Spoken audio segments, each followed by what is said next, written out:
خۆزگە دەریا نەیە هەوا مسافر بڕوا لە سەریا خۆزگە ئاسمان هێندەی سلەیمانیە بوو خۆزگە بێ شارەوە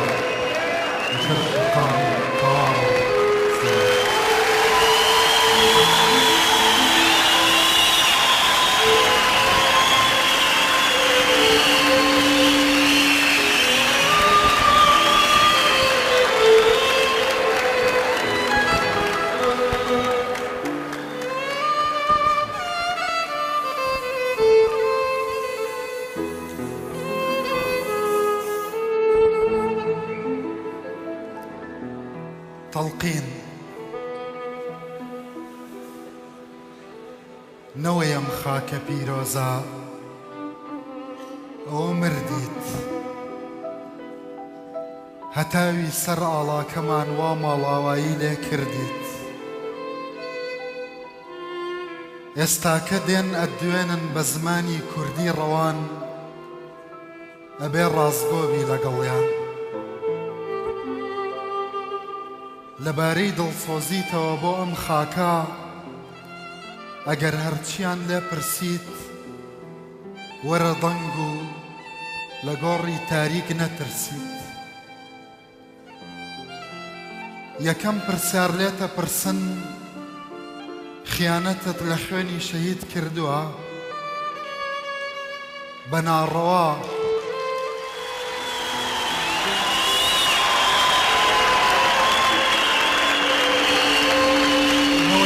خاکە پیرۆزەوە مردیت هەتاوی سەر ئاڵاکەمان وا ماڵاوایی لێ کردیت ئێستاکە دێن ئەدوێنن بە زمانی کوردی ڕەوان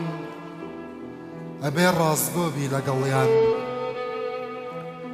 لەبارەی دڵسۆزیتەوە بۆ ئەم خاکە ئەگەر هەرچیان لێ پرسیت وەرە دەنگ و لە گۆڕی تاریک نەترسیت یەکەم پرسیار لێتە پرسن خیانەتە لە خوێنی شەهید کردووە بە ناڕەوا هیچی ئەم خاکەت بردووە هیچ مەترسە ئەگەر پاچی ئەگەر ئەزانی بێباچی دووەم پرسیار لێتە پرسن هەرگیز مناڵی شەهیدە بە مناڵی خۆت زانیوە بە هەمان چاوی سۆزەوە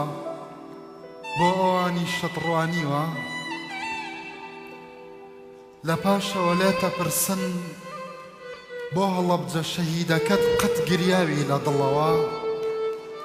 لە 16 هەموو ساڵێ چووی بۆ ئەوێ بە گوڵەوە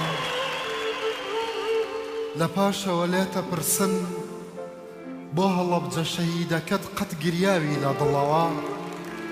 لە 16 هەموو ساڵێ چووی بۆ ئەوێ بە گوڵەوە ئەم جارەیان لێتە پرسن چەنێ بۆ ئەنفال سوتاوی هەرگیز بە دڵی دایکە پێواوتە چەنە زووخاوی کەسی مردوو لە پاشەوە لێتە پرسن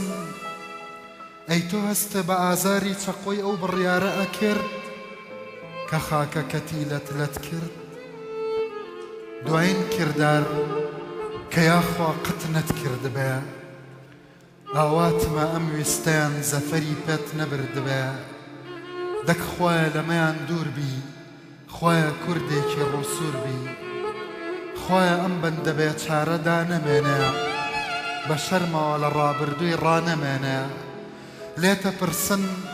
بۆ خاپوورکردنی خاکە هەرگیز پێش دژمنێ کەوتووی داوەدا نابێ بۆ گەلێ قەت پێ دوا بووە سەرکەوتووی لەم پرسیارانە دەربچی گۆڕت سەیران و گەشتە بێ ڕەزامەندی نیشتیمان و میهرەبانی خوات بەرکەوێ چارەنووست بەهەشتە بێ.